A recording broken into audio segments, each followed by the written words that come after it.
Hey, I'm pretty bad at promoting my content normally, so here's a video that normally goes up on the side channel. I explain what the series is all about in the rest of the audio. There will be an actual main channel video coming later in this month. I'm working on the script, so that'll be later. But for now, here's this. Hello and welcome back to the Mathwiz monthly marathon, where my patrons vote on stuff for me to watch off my backlog, and I watch it. And so does my co-host Roggle, who is here with me. Today we're talking about Ping Pong, the animation. Hooray. So, I guess starting off with just general thoughts, how did you feel about Ping Pong, the animation? I went into it as a big fan of Yuasa. Tatami Galaxy is my favorite show, bar none. I love his directing style. I love Tatami Galaxy. I love Night is Short. So I went into this with high hopes, and frankly, I wasn't disappointed. I came away really, really loving it. I loved everything about it, pretty much. I loved the art style. I loved the characters. I loved the sound design. I loved all that stuff, but we'll get into that later. Overall, really impressed. I really loved it. Now, I think that's kind of cool because we've got like two different perspectives here. For you, you're already familiar with Yuasa. You said you really like his style. So you kind of had that high expectation going in. This was my first Yuasa show. I hadn't seen anything by him yet. I had high expectations because I had heard very good things about Ping Pong and the animation, and I've just heard very good things about Yuasa in general. But this was my first primer, I guess. This was like my introduction to Yuasa, and I definitely think it lives up to the hype. I really enjoyed it. Sports shows definitely, like sports, action-y stuff, generally tends to be more of like my niche anyway. So I feel like this was as good of a place to start as any with Yuasa, at least for me personally. Yeah, for sure. Definitely for you, based on your favorites list, I would say that this is a good place to start. I think another cool thing about Ping Pong the animation that also stood out to me was the soundtrack was composed by Kensuke Ushio, the same guy who did the soundtrack for Liz and the Bluebird, A Silent Voice. I forget what his other work is. It is a phenomenal soundtrack. I was literally just listening to it back a few minutes before we started this, just listening to the episodes, and I was thinking about how the music really elevates like pretty much every scene. Yes, it's so good. That's right. The other show is Devilman Crybaby, because I know that was another Yuasa Ushio combo. I haven't. This actually kind of makes me want to check out Devilman Crybaby, which for a while I heard it's very good and that a lot of people loved it in 2018. For me, it's more like just the content of Devilman seems like it would be less my thing. But I don't know. Like with Yuasa's, I don't know. This was a good, like the combo of those two working together here makes me want to, I want to see more of them working together. So I kind of do want to go check out. From what I've heard of Devil May Cry Baby, I haven't watched it myself. It's another thing I have to get to. But for sure, I don't think anyone's complaining about the music of Devil May Cry Baby. I think that's a universal point of praise. No, yeah, everybody loved it. And that's, like, if I had seen that, I might have been able to recognize Ushio's, the trademarks of his soundtrack quicker. Because again, like, I'm familiar with his soundtracks from, like, The Silent Voice and Listen to Bluebird, which are very more, like, restrained and, like, down-to-earth sounds being used, or I don't know how to describe it. Like soundscape, creating soundscape. Soundscape, like in a sound environment kind of thing. Yes. So the first track that immediately made me, because I don't know, I hadn't paid attention to the credits in the OP the first two times where it says, "Hey, it's Kensuke Ushio." I missed that.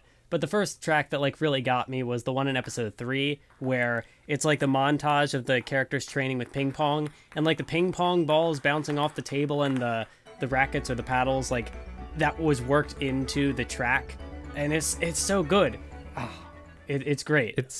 The sound design works beautifully in tandem with the score to just have a beautiful sound the whole way through the show. Even the bits with there aren't music, just the sound effects on the sound design of the sneakers squeaking against the floor and the paddles hitting the balls. It's just crisp, beautiful sound design the whole way through. You've also got just a lot of the booming tracks, like when you have, I forget the name of the character. I'm bad with character names. but the guy, the Give me a big guy, description. the big kind of antagonist guy from the Yeah, rival school thing. K Kazuma? something. But he just has this really booming theme. Like, it's very powerful, and it Yeah, really, Kazuma. along with like the visuals, really like gets across that this guy, he's like a force of tennis, and or not tennis, table tennis, ping pong. Well, that's what I meant. Yeah, It's a very good combination. it's Like I said, I want to see more work from these two together because it worked so well. yeah. He's like the way Yuasa frames things. It's like extremely larger than life, quite literally in a lot of sense. Like he doesn't much care for the rules of reality. He will bend reality. He will bend like rules of perspective and shift things that don't quite make sense, but they make like metaphorical sense or like allegorical sense in that they're trying to create a feeling rather than keep you grounded in reality. He is very good at creating an emotion or a feeling through his visuals, and like It feels very visceral. yeah, yes, definitely. Watching a Yuasa show is an experience for sure. It really is. I mean, like, you could definitely like look at the show. It's the art style. I don't think is something that would appeal to everyone. It is like some people might even look at it and say that it looks ugly, and like I can kind of get where they're coming from. Like, it's not the most like hyper detailed or anything, but it's very good at getting across the atmosphere that the show is trying to get across. And some of the interesting cuts they're it's able a to do feeling with rather that than style. like yeah, it's a feeling rather than Yes. being grounded and realistic. It's heightened everything because that's Yuasa's style, more or less. Yep, that's what I've heard, and you obviously have more experience, recognizing that style, and you can better explain it because you have more experience checking out those shows. But yeah, I really love Ping Pong the animation. The animation's good, soundtrack is great, the story is good. It's got like a good story of like talent and you know, I just trailed off. I lost where I was going, but Shall we get into spoilers? yeah, I'm not good at talking without spoiling things because that's just where I find the more interesting stuff to be. So you should watch it. If you're not a big sports person, I'd say watch it anyway, just because the different art style and the way everything's presented might. I feel like if this would be a sports anime that has more. What am I trying to say? Like if you just showed someone a normal sports anime, what is it? What defines a normal sports anime though?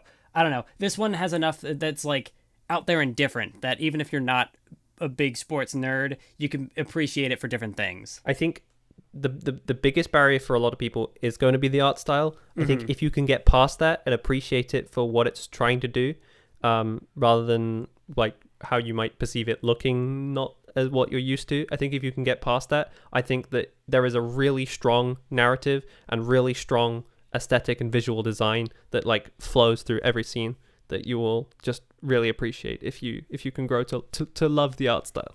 And I guess even if it's not what you're expecting.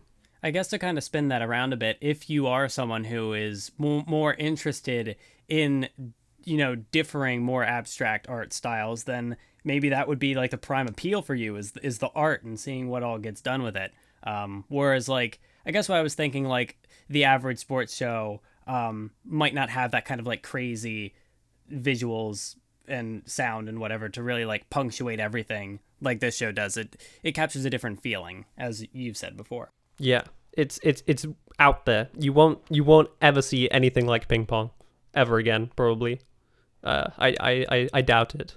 I think this is a one of a kind experience that you should just, even if you don't like it, I feel like you should try it anyway, because there is a good chance that it could be one of your favorites.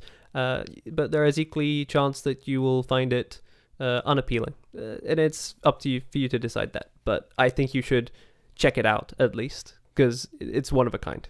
So now we're gonna get past the spoiler-free section and dive right in. I gotta say, my boy Kong, he's great. He's probably my favorite character in the whole show. But then again, like, have to kind of agree. There are a lot of strong characters in this show, and I could very easily see someone latching on to a variety of different characters and saying, that's my boy right there. That's my character. Yeah, all the characters are they have a lot of depth to them. There's like not a single character who I feel like was wasted. I feel like they all had a chance to shine, to show who they are, like what they're made of, and like that was kind of the point of this, was to like I feel like that's the point of the whole show, was to show these characters and show their intentions and show their beliefs and like pit them against each other and see whose beliefs come out on top, like who has the best ideals. Because like you can look at it as a test of skill, and that these people are like fighting against each other with their minds and their wits and their athleticism. But more than that, I think this show is a test of ideals, and pitting these people who have like these strong ideological motivations for why they want to be the best, or why they don't want to be the best. In the case of Smile, who wants to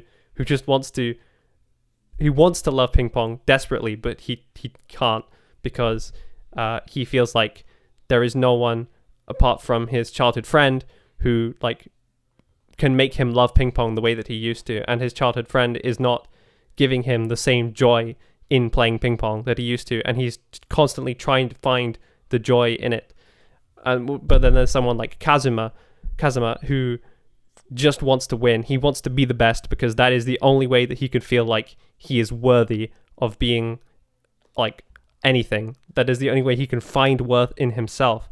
And then these characters are pitted against each other, and you have to find out which of their ideals will come out on top, because you don't know going in like how the battle of the minds will pan out, because it's so much more than just a game. Yeah, for many of these characters, like you can see like how much passion gets poured in from some of these characters. Like one of the perhaps the most tragic story in the show is you have the one character, is it Sakuma. Yes, Sakuma. The one with the glasses. Yes, the one with the glasses, the one who, oh man, he wants to be great at ping pong so badly, but he doesn't have the talent for it. He puts in way more effort than anyone else, but he can't make up the gap because he doesn't have the talent. And it's really a really cool thing about, I mean, there are many cool things about ping pong. One of them being, at least at the very beginning, it is very much so a story about defeat. A lot of these characters, they come up short in their, for different reasons. For Kong, he is this guy who, yes, he came in from China. So he came in because I guess he had like failed there. So he comes to Japan and he's all arrogant because he's like, oh, I got taken to this foreign country and these people all suck at ping pong. I got to get back to the top. I got to get back to my country. And then, he lets that arrogance, he kind of coasts on that. And then, he loses in the very first tournament that they have. And then, oh man, and he gets his team. He eventually becomes humble, and he gets to coach his own team, and he actually like takes it seriously. I love him so much. He's great. His story of like he gets that ego check, and then he has to kind of like learn to build himself back up again. And then, man, I really love how this story uses its characters, and I really love how it is only 11 episodes, which gives it, there's not a lot of time to mess around. Everything is it gets straight to the point, which I think is interesting because I'm, being a big fan of like the long form shonen stories, or even like my other favorite sports anime, Baby Steps. It's like 50 episodes in the anime. Manga is like 500 plus chapters long. So it's a lot of like sticking with characters over a long course of time and seeing them kind of grow gradually. This show doesn't really have the time to do that, but that it's not a detriment to the show. Like it really makes it work. It knows it's got this 11 episodes and it doesn't introduce any like characters who are kind of superfluous. It keeps everything very tight. There's no fluff. Yeah, no fluff. And that really works for the, oh man, I love this show so much. The way the characters play off each other and the way it all does it in just this short 11 episode package is great. I could definitely see myself like, I probably want to go back and revisit this at some point to like better soak in everything that's being put forth here. It's again, I cannot recommend the show enough. It is so great. The pacing is great. I know you in particular, you're a bigger fan of like the shorter shows who don't waste your time. Yes. Do you have anything more I to add on what I said? I am a structure guy. I love structure. Structure makes me happy when there's like a clear purpose to everything and everything links together and there's no wasted time. Everything is neat and orderly. I love that. This is my shit. This is the stuff that makes me love watching like shows. Is just when I feel like, wow, there was so much craft and skill put into every second of like the script and the screenplay, when I feel like there was no wasted effort. Everything fell into place perfectly. And I feel that way with Ping Pong because it's just it from start to finish, like every single episode, every single moment in those episodes leads to something. Like there's every character, every speaking role character has a purpose. They are clearly like intended to either be one of the people who are fighting ideologically, or to be one of the people who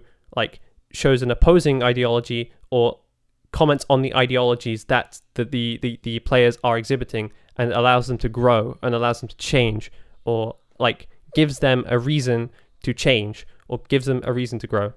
Like every single character works perfectly together in that vein to like just create this beautiful tapestry of people and emotions and ideas, and it's just wonderful to behold.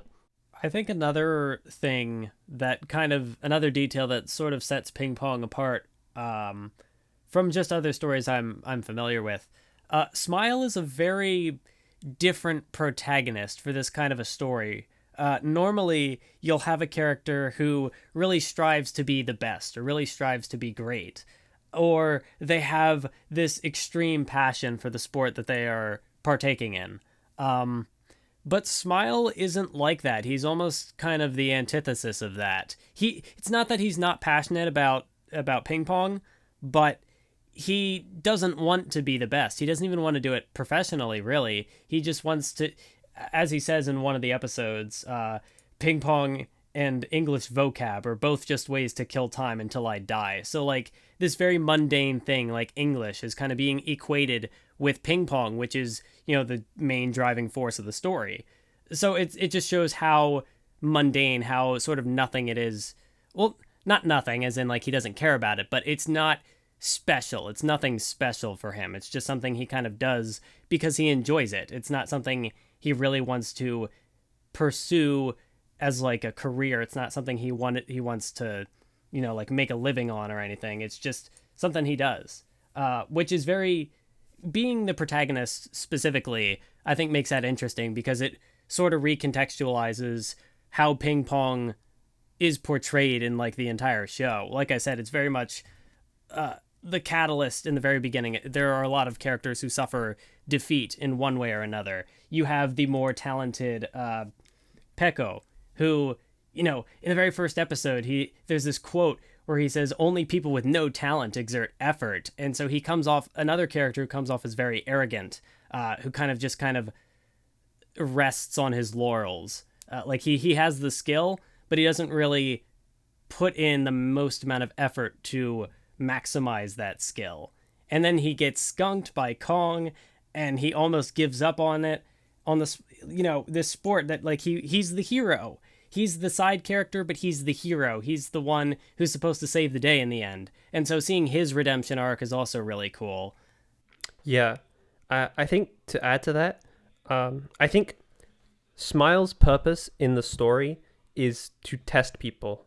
He is the person who is testing people's ideals, because he doesn't have any ideals. He is testing people to see if they are worthy, because when he goes against Kong, who only wants to win to gain like fame and fortune or whatever, he beats him, because to him Kong is not thinking about the game for the sake of the game. He is existing for the purpose of winning. He wants to win more than he wants to love the game, and Smile simply does not think that is worthwhile. He does not see that as a worthy aim, and so he wins. And although loses. that's not exactly like how the first game plays out. Like, yes, Smile is the more talented player. He had the game in like the palm of his hand, but Smile also is able to kind of sympathize with the like the concerns the other characters have. So like he is able to tell that like Kong when he is on the verge of losing, like I think, well, because I know Smile does lose that game to Kong, and then Kong gets beaten by the big antagonist guy in that first tournament at least. But so like Yeah. Smile has this habit of going easy on people because for one reason or another. And so like in Kong's case, I think he sort of like gives up that game because even though Kong is arrogant and like he would have lost that game and that kind of gave him that ego check, he still has a very like strong personal motivation to like he has a lot riding on his victory or defeat. Yeah. But I think that because Smile is he is in such control of his play and his game, I feel like he uses that to test people. I think that he deliberately provokes people to show them what they're made of. That is what he tries to do in the game. And if they falter, if they fail under his like robotic like pressure that he exerts, he's a force of nature. He's not a human. He is just a weapon to destroy his opponents. And if they falter, if they fail, then he will like eliminate them without mercy, because that is who he is. He will test you, and that is the nature of playing against someone like that. They will test you, and if you cannot find it within you to overcome that, then you will lose. And then I think that comes to a head in the final battle, because he tests everyone, and he does not find anyone who can ideologically oppose him, because he sees these people, but they do not have the love of the sport that he found in his childhood friend. And he wants to find someone like that because that is the point of his testing, because he's not doing it to be horrible and cruel or mean or whatever. He is trying to find someone who can show him the passion of the game again, who can show him how to smile, because he used to smile all the time when he loved the sport, but his passion faded. So he's looking for that one person who can reinvigorate the spark that like drove his passion for the sport. And he finds that in his childhood friend, who after being humiliated and defeated and crushed, he actually decides to take it upon himself to get back on his feet, to keep trying, to keep motivated, but also to never lose the passion that he once had, and to love the sport because he just feels it in his heart. Like that's what he wants to do because he loves it, rather than these people who are doing it for duty or honor, or because they feel like they have to and they have no other choice. He's doing it because he genuinely loves doing it. And there is no better motivation, there is no better feeling for these players than to play against someone who truly loves what they're doing. And like even Kazuma, like he smiles when he plays against Hoshino because he can sense this amazing energy and passion that's emanating from him, because he doesn't mind to lose to someone like that, because he showed him how to love the sport again. And Kazuma, who's someone who was driven totally by duty to win, because that is how he's supposed to act and that's how he's supposed to be. And Hoshino shows him what it means to truly love ping pong. And yeah, his arc is very good too, because he's a guy who like holds himself up in the bathroom because it kind of had it drilled into him that like he cannot show weakness. Like he can't be afraid of anything because like that's a weakness. But in his game against Peko, where he is on the brink of defeat, he isn't afraid of defeat in that case, because like that game with Peko just really brings out his love for the sport. So yes, oh man, the whole final tournament was just really well done, because like you do have the main antagonist. Oh, I mean, like it's weird because this show really like doesn't, I say like Kazuma's the main antagonist kind of like There is no jokingly, antagonist. because there really is no antagonist unless like Ping Pong is the antagonist. I don't know. Like he did very much seem like a final boss type of character just because of how much he was built up. But I like how I like how the whole tournament was handled at the end, because you get the moment where Peko gets to play Kong again, the guy who skunked him in the very first episode, and you kind of like wrap that storyline up, and then we get to this match with this guy. And so then the final match doesn't end up like the final match in the final episode. We don't even really see the conclusion of it. Like we see the results of what happened. We see that Peko beat Smile, but we don't see like the whole game, because like at that point it was kind of just like the again like It's immaterial. It yes. doesn't matter. Yes, because Kazuma, like I said, he might not be like the actual like final antagonist, but he got beat in the semifinal episode, and then the final game is just kind of for the fun of it. It's two best friends just playing each other. Smile gets his smile back because he gets to play in a game that he loves against a person who is really giving it his all. So it's a good like almost like an epilogue, even though it is like the final match in the final tournament and it is very much like a climax. It's almost like the big fight had already happened, and so it was just kind of more of the falling action, the epilogue, the wrap up sort of match. And I really liked how that was handled. I like how the whole tournament was structured, how it all came together, and that final episode, very cathartic. Although, if we're going to talk about great episodes, would be remiss to not bring up that Christmas episode. I think it was episode 5 or whatever. It was such a good episode. Such a good episode. Because you got all these characters having fun on, on Christmas Eve or whatever.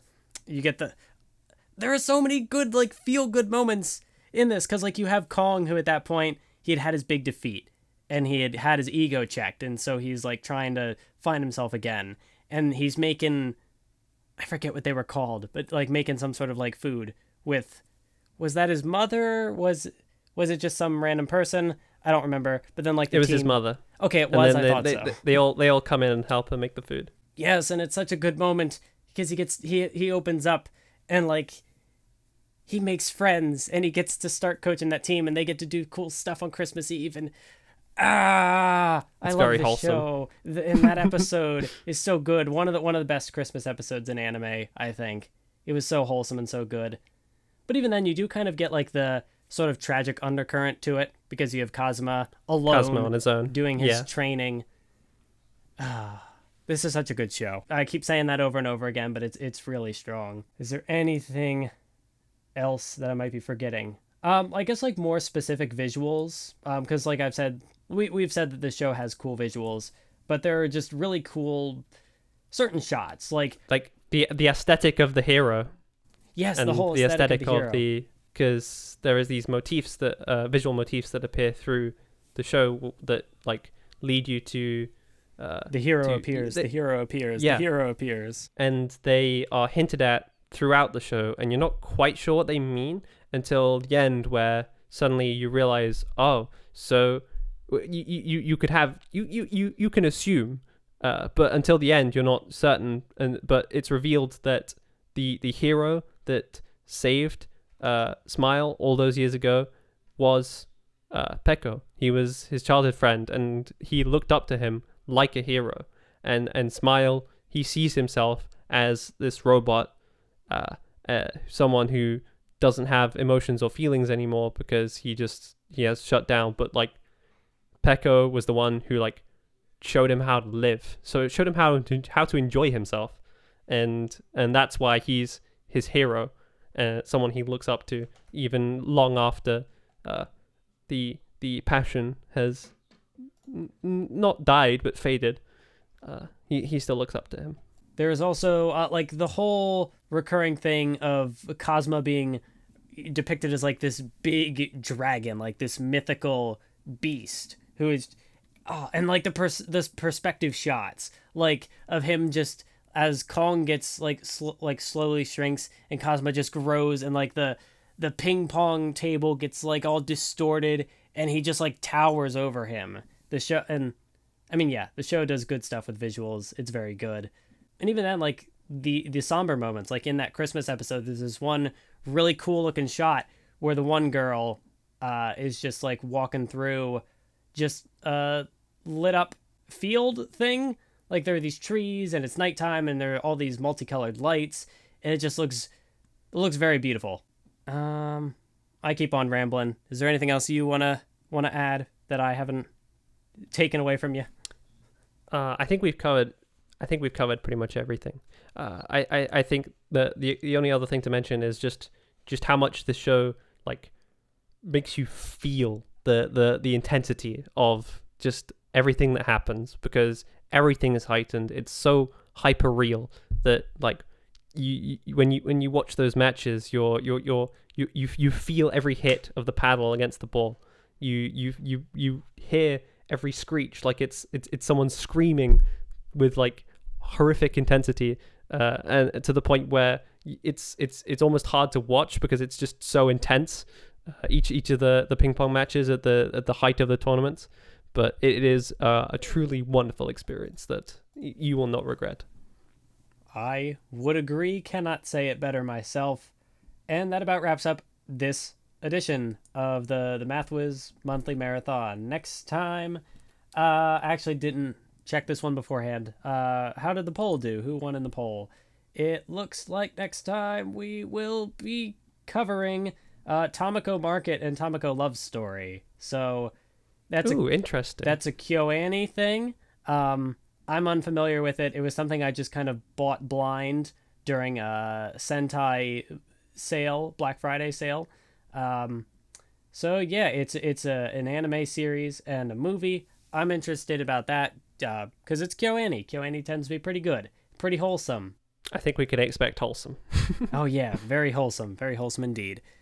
So that wraps up this video. I have been Mathwiz. Roggles, give him a farewell. See ya. All right, catch you next time.